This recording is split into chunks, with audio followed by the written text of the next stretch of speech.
I've run a lot in my life. It was my superpower, my gift. But running also forced me to live a life I'm not proud of. I've been through some of the biggest obstacles that life could throw at me. From reaching stardom as a Denver Bronco, touchdown Vance Johnson, to falling into the depths of hell. I'm still standing, fulfilling my purpose. The pictures don't tell it all. Vance Johnson spent most of his life running from his childhood and the memories of an abusive father. I remember being about 4 years old, and my mom and dad were arguing with each other, and my father just reaches over and smacks my mother in the mouth. And I saw blood just go all over the windshield. And my sister and I were traumatized. We were in the back of the car just screaming and crying. And then I'd see it often, but my escape was sports. Whether it was running track and winning races there to make my dad proud, being that hero in the house, knowing that if I'm doing something good in my sports, the domestic issues kind of were a little less. And whenever I wasn't doing sports, the domestic stuff kind of climaxed. Sports remained a safe haven and provided an opportunity to earn a football scholarship at the University of Arizona. You know, when I finally got to college, it was all about running for me. I'd run my whole life, and when I made it to that level where I could just really show my gifts, then it was where I disappeared at. Denver has acquired this pick from Houston and has selected Vance Johnson, wide receiver, Arizona. It's very rare that you see a wide receiver with the rare speed, the 4.4 speed. You know, Zim mentioned 4.28, which was accurate, by the way. So I think Vance Johnson will fit in very well with Denver. It's a position that they needed to fill. Vance Johnson, what a catch. Winder is in as Elway rose to the right. Leaping catch by Vance Johnson for a touchdown. The second-round draft pick quickly made an impact, Vance Johnson kicked in the speed. using his greatest asset to become one of John Elway's top targets. That's a fine catch. Good throw, but a great catch by Vance Johnson. The ability to elude defenders and his quick-witted persona helped Johnson win the hearts of Denver fans. Fires the ball. It is caught for a touchdown by Vance Johnson.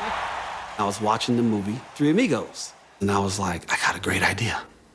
So I ran in the room to Mark and said, Mark, man, you got to come watch this. And I said, what do you see? He said, Three Amigos. He said, they might think three white boys can be three amigos, but they're not going to think three black guys going to be no amigos. I said, they will, I promise. I'm going to tell the press that John Elway said it. And so after practice, I told the press when they interviewed the three of us about, the season, I said, yeah, John Elway called us the Three Amigos. And so they said, what a great name. I said, yeah. And so they went and asked John. And John said, Three Amigos? He said, maybe the three midgets because they're all under 6 feet tall. But it didn't matter because it had taken off by then. The Three Amigos were an instant hit, from music videos to public appearances to commercials. Vance Johnson, Mark Jackson, and Ricky Nattiel served up a football fiesta called Mile High Magic. It was a lot of fun. It was always an honor to be able to walk in the stadium and everyone to know that the Amigos were going to show up. The most important thing was we wanted the other teams to know when the Amigos were in town, it was about to be some fireworks, baby. As the innovator of the Three Amigos, Johnson found fame, while his inner demons found him. So you have calmed down? I have. The flame's still there. I'm always on fire, and I'll probably explode pretty soon, and then you'll be reading something in the paper, nothing about drugs or anything like that. But I just like to have a good time and enjoy it while I'm here. I thought I had control over my life, and my identity was being famous, being somebody special that people loved and people cared about, not knowing that this thing was going to turn into hell one day. It's over. The Super Bowl champions are the Giants, and the final score, Giants 39, the Broncos 20. Going to the Super Bowl in 1986 and coming home and being broken because we lost. My life is chaos. I got all these relationships that are falling apart. What am I going to do? I sit in my closet, take a couple Xanax, I drink, and I try to kill myself. 3 different times I tried to kill myself when I was in the NFL. Because there was nothing there for me. That was like my reality. But then off the field, I wasn't able to cope. My life was so crazy, man. The The fast life finally caught up to the receiver who could outrun everyone. We got radio stations saying Vance Johnson, the police are looking for him. I'd get arrested, and then I'd end up getting married again, in a divorce and a marriage. Johnson continued in his downward spiral, and so did his productivity. You can't play much worse. Unbelievable. In 1995, Elway's go-to guy abruptly ended his football run. I called the Broncos and I said, I might sign another 3-year contract. I don't know, I'll show up on my birthday. And I just didn't show up. And so I didn't retire. And when I got home, my then 5th wife put my luggage at the front door. That's how my career ended. I basically just kind of walked away from the game, and nobody knew where I was for years after that. I'd like to thank Springs Recovery Connection for this amazing opportunity to come back and share my story, my journey, offer hope, and especially coming back to Colorado where it all started, where it almost ended for me. The boy who lived a nightmare of a challenging childhood grew up to live the American dream. Y'all would be on the NFL field, we going to the Super Bowl, baby. But a battle between good and evil continued to run Vance Johnson's life. I didn't think that alcohol was a problem during my career. I didn't think that drugs were a problem during my career because I played at such a high level, even though I was high sometimes. And it wasn't until after my NFL career that when the lights went out, I leaned on alcohol and prescription pills. I didn't know I was an addict at the time, but I knew by using drugs and using alcohol, I was able to cope with my life and I was able to go out and just be a tyrant. You know, I got married over and over again, a total of 7 times, guys. Because I didn't know how to navigate a relationship, so I would just get a divorce whenever arguments started. I'd be out with friends, and they'd say, the only people at the dinner table not married is you two. And this was just a girl that I just met. Let's have a wedding. So we'd go to some judge's house at 3 o'clock in the morning and have a wedding. I'd wake up high, look over at her, say, are we married? So then we'd get a divorce. And this life that I'm living is just complete chaos, man. And so because of the dynamics that I grew up in and around, I wasn't able to navigate relationships. I wasn't able to navigate life. And so I just made a really bad name for myself. One day I went to practice, and while I was in the shower, a couple of my teammates had told me that they had had affairs with my wife. I was so angry that I went home, and I pushed her across the bed, and she hit her head on the closet door, and I thought she was dead. She wasn't breathing. And finally, after going to the toilet and dumping water in her face, she breathed. And you know, by that time, I wished that she was actually dead, because I couldn't believe that she was cheating on me. Now, my mother didn't deserve to get beat on, but I felt like this person, what she did to me, she deserved to be abused. I already got myself in a lot of trouble. So I went on the Oprah Winfrey Show to literally apologize to my ex-wife for being so abusive to her. Johnson's remorse was real. So was his alcohol addiction. His life was spiraling out of control. And in 2007, a phone call sent him over the edge. It was about 10:30 in the morning, and my first wife called me, and she said, our son is dead.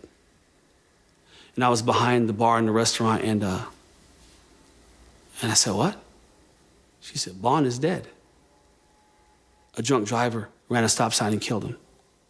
And so I picked up this bottle of Patron, and I just started drinking. And literally for 2 years, I used myself into a coma. It was probably the lowest of my life. And I remember trying to go to the bathroom sometimes, and I would be drinking again. And I'd be so drunk, I'd be throwing up blood. I'd piss in this cup and lay it on the side of the bed because I couldn't make it to the bathroom. And I'd wake up in the morning, and I'd look over for the tequila, and then I'd pick that cup up thinking that was tequila, and I'd drink it, and it was urine. I'd throw it up on the floor. I would still be screaming at my mother and father, blaming everything on them. So my life is just spiraling out of control with addiction. But the turning point was when I knew that God had a plan for me. After all these years of domestic issues and addictions, and the height of my career and touchdowns and Super Bowls, and that it was all for nothing, I realized that, no, it was all for a purpose. I didn't even know where he was the first time, so I walked around this graveyard for hours looking for him. It was so surreal to me that I remembered him being buried, but I was high. And so I never thought, there he is right there.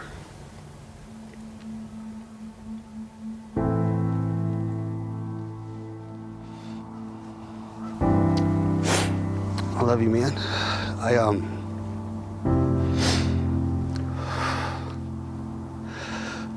I just wanted to come out here and tell you that I kept my promise. For the rest of my life, all I want to do is just travel around this country and just offer hope. And because my addiction took me away from you and your brothers and sisters, I have a story now that I can tell people. My why I'm sober, my why I'm clean, my why I wake up every day. Hope that people will listen to me so I can be a part of breaking the stigma that people don't have to die in their addictions. They don't have to be ashamed to talk about it. And there's so many of us athletes that people look up to, and they cheer for us by the tens and thousands. And whatever we do, they want to idolize and worship. And so that's why I get this platform now to offer hope to everyone. And like I said, by the grace of God, I'm able to do that now for the rest of my life. Every single person here that is struggling with addiction, that is walking sober from 1 day to 30 years or whatever, this is your job to go out and save somebody's life. Tell them to follow you. I just want to say thank you. Well, you know what? She's gone, so don't let her death be in vain, okay? Yeah. You go save some lives. Thank you. All right, sweetheart? Thank you. All right, God bless you. You're very inspirational. Yes, ma'am. To the kids. Thank you so much. Thank you. My son is my why. And so it was only, again, by God's grace that I lived. Because even though I'm sitting here and I'm crying watching while I'm talking to you, I got so much joy inside.